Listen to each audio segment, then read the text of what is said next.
Hello, this is Professor James Strickler. This is a course in American government. This lesson is from Unit 11 about public policy. It's Lesson 8 about government debt. In this lesson, you'll learn about the deficit, about debt, and about unfunded liabilities. In previous lessons, we've learned about how voters reward irresponsibility. Now, what we mean by that is that they want to get something for nothing. So essentially, they encourage politicians to create programs that they aren't able to pay for, because the voters don't want to be taxed to pay for them, but they also want to get the benefits from those programs. As a result of that pressure, many of the public policy solutions that politicians come up with result in the expenditures, in other words, the money being spent, exceeding the revenues. In other words, being greater than the money coming in. So what we're talking about here is the government is paying out more money for the things they do than they are receiving money from taxpayers. There are three different kinds of these revenue shortfalls that we want to talk about, where the government is putting out more money than they are bringing in. The first of those is what we call the deficit. The deficit refers to the amount of money that the expenditures for a given year exceed the revenues for that year. In other words, in that year, the government is paying out more than it's bringing in. Well, how much is that difference? That is what the deficit is. Look at this chart of revenues and expenditures for the past 15 years. And you'll notice something quite remarkable. The red bars represent the expenditures in each year. The blue bars represent the revenues.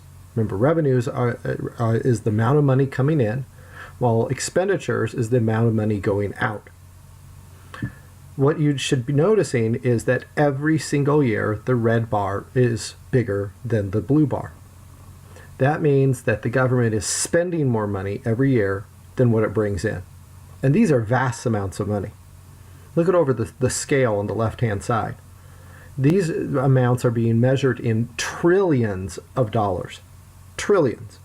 I can't really yet wrap my mind around how much a trillion is. I can imagine $1 million. I've been in someone's home that's worth $1 million. I can look around there and say, okay, that's $1 million. But when we get to the scale of trillions, there's just no way for me to visualize what $1 trillion is. But nonetheless, the United States has kind of gotten the habit of going $500 billion in debt or more every single year. So each of these single years, the amount that they're going into debt for that one year is what is called the deficit. And we have a deficit every year. Now, politicians will sometimes claim that they've done a great thing by cutting the deficit. But when they say that, they may in fact be misleading many of the people that are listening to them. I think many people, when they hear a politician talk about cutting the deficit, they think that the country is actually paying down some of its debt. That isn't what happens. Remember that the deficit is just how much we are expending beyond our means for that one year. So if you say you're cutting the deficit, what it means is, well, we aren't being as bad in overspending in that year as we could be, but we are still overspending. In other words, as long as a deficit exists, whether it's been cut or not, it's still telling us that the government is spending more than it's bringing in. The only way to really get beyond that is for a politician to say, we have no deficit this year. Instead, we have a surplus. Now, if they say that they've created a surplus, then that means that they actually aren't going farther into debt and they can pay off the debt they already have. As long as they're saying deficit in what they say, that means they are still going farther into debt. Cutting the deficit just means, we aren't going in as much debt this year as we did last year. That's all it means. They're still going into debt. Which then brings us to the next kind of revenue shortfall, the national debt. The national debt refers to the sum of all these deficits, these yearly deficits, and the surpluses for the rare year that we've had when we didn't have our expenditures exceed our revenues. And these things are added up for the entire country's history. So if you add up every year, whether we were going into debt farther, in other words, overspending, or whether we had an extra amount, in other words, a surplus, if you add those all up over time, then you end up with the total amount of debt that we owe. And unfortunately, it's a vast amount of money that our country owes. Now remember, the deficit is just how much we're short in a given year. The national debt is how much we're short overall. Here's a chart of our national debt, again over the last 15 years. You can notice it's steadily growing, which should be expected since we're running a deficit every single year. But the amount that it has grown is just astounding. Look, in 2002, the national debt was a little over $6 trillion. Now, 15 years later, it's almost $20 trillion. Yeah, it's a stunning amount that we have gone into debt just in the past decade and a half. Matter of fact, just within the past 8 years, we have doubled the national debt. When President Obama took office in 2008, we were about $10 trillion in debt. Now we're almost $20 trillion in debt. It's an incredible amount of money that we are overspending as a country just in the last few years. Now, in addition to the bars on this graph that are showing how many trillions of dollars our debt is growing each year, there's a red line. To see what that means, you have to look over at the scale on the right-hand side, which is percentage of GDP. In other words, how much of our gross domestic product in a given year would be required to pay off the entire national debt. If you look back in the years 2002 through 2007, it hovered around 60%. In other words, we could take 60% of all the goods and services that people sold in the United States of America for that year, and we could take all that money that they made from it, and 60% of it, and we could pay off the national debt. Now, of course, we would never do that. We would never take all that money produced from those things those people did. But it gives us an idea of just how far in debt we are. But look how it's exploded over the last several years. It went from being about 60% of GDP to where now we're closing in on 110% of GDP. In other words, we could take all the effort put out by every worker, every salesman, every businessman in our country in a year, take every single thing that they produced and sell it and round up all that money to try to pay off our debt as a country, and we would still be unable to do it. That's how far in debt we are. And that's a scary thing to be that far in debt.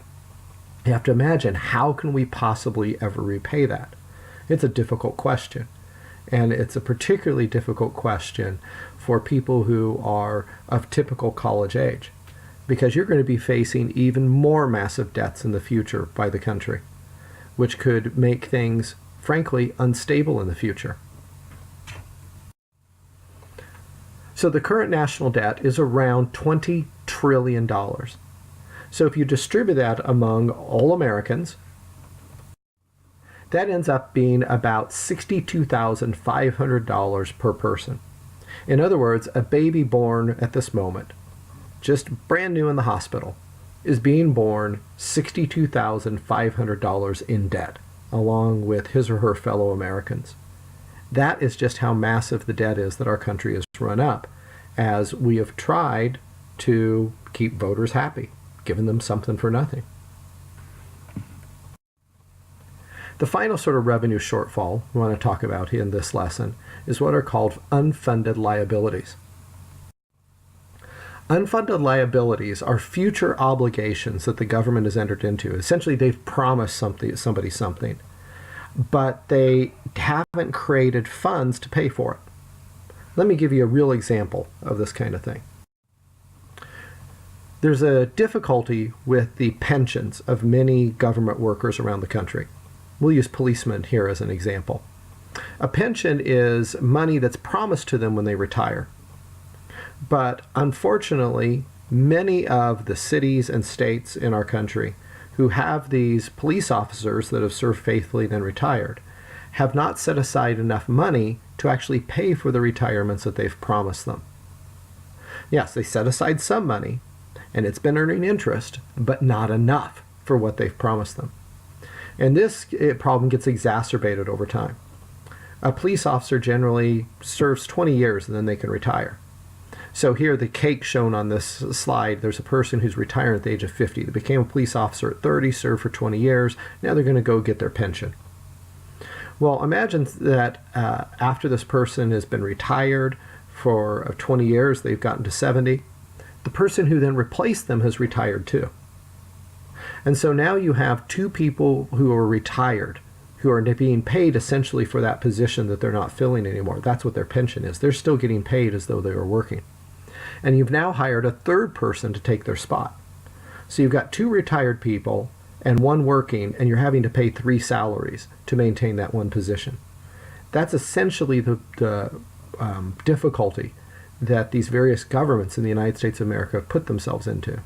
Now, I'm using the example of policemen so that you can understand this, but this goes for many, many, many other categories of government workers too. They've been promised things, and the governments have not set aside enough money to actually pay for them. So now if we look at all these unfunded liabilities that are owed in the United States of America, not just by the national government, but by state and local governments also, we find that unfunded liabilities are about $105 trillion. That's a stunning figure. What that works out to be is about $330,000 per American. And who is this money owed to? It's owed to Americans. Now think about that for a moment.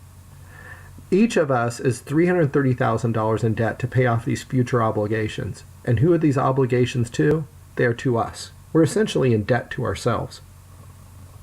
How are you going to pay that? Seriously. You're never going to get paid back these things, perhaps, because you don't have anything to pay into them to retire that debt. It's really a difficult situation. And we've ended up in this situation because politicians, wanting to get reelected, promise people things that they really don't know how they're going to pay for in the future. So they end up going into debt to pay for them temporarily, and the debts just get bigger and bigger. So now let's review what we learned in this lesson. First of all, what is the deficit? Is the deficit needed laws? Is it debt for 1 year? Is it the cumulative debt? Or is it government ignoring voters? The deficit is the debt for 1 year. What is the national debt? Is it the money owed to other countries? Is it the sum of all the deficits and surpluses? Is it all production in 1 year? Or is it obligations without funds? The national debt is the sum total of all the country's deficits and surpluses through all its years of history.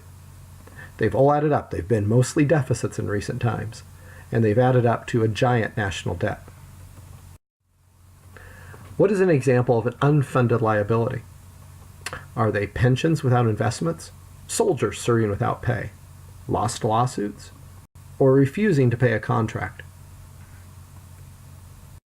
An example of an unfunded liability is a pension that hasn't had any investment set aside to actually pay for it. All right, that completes this lesson. The next lesson will also be from Unit 11. It'll be Lesson 9 about entitlements.